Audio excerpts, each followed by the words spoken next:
Samantala, ikinasa ngayong araw ang isang drill activity sa Manila Bay ng 11 state security agency katuwang ang European Union. Ito ay upang pagtibayin pa ang intelligence gathering system ng pamahalaan laban sa mga posibleng banta sa seguridad ng teritoryong sakop ng Pinas. Ang detalye alamin sa balitang A to Z ni Ian Maghanoy.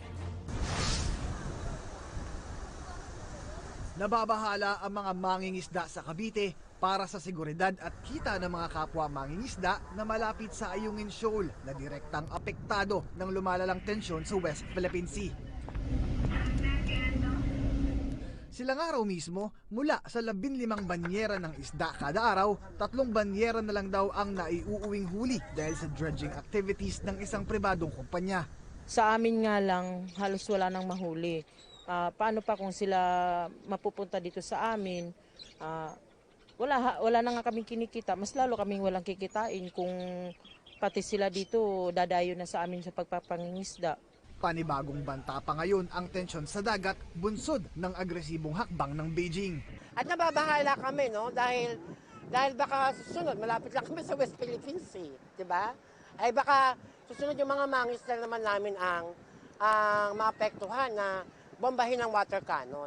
Mabuti na lang nila ay nagdaos ang Philippine Coast Guard ng Alalayan 2023 sa Manila Bay para sa 10 maritime agencies ng gobyerno, katuwang ang European Union o EU. It's always good to be prepared for any eventualities and we keep training our personnel.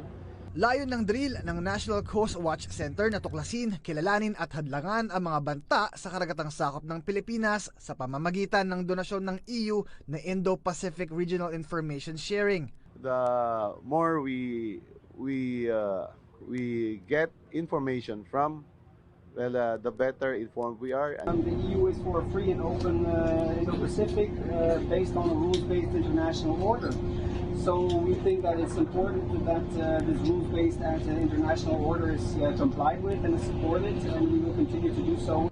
We are also lucky that we have thriving relationships with the like-minded partners like the EU and the US. Pero paglilinaw ng ahensya, walang kinalaman ng drill hinggil sa usapin ng pagtataboy ng China Coast Guard sa mga barko ng Pilipinas na nagsasagawa ng resupply mission sa Ayungin Shoal nitong weekend. No, this is not a show, of course. This is just an exercise to test our interoperability among the different support agencies of the National Coast Watch Center. Pinag-iisipan naman ng National Coast Watch Center na magkasa ng isa pang alalayan exercise sa Nobyembre habang may kinakasaring joint patrols ang bansa, katuwang ang US sa West Philippine Sea bago matapos ang taon. Para sa Balitang A to Z, Ian Maghanoy.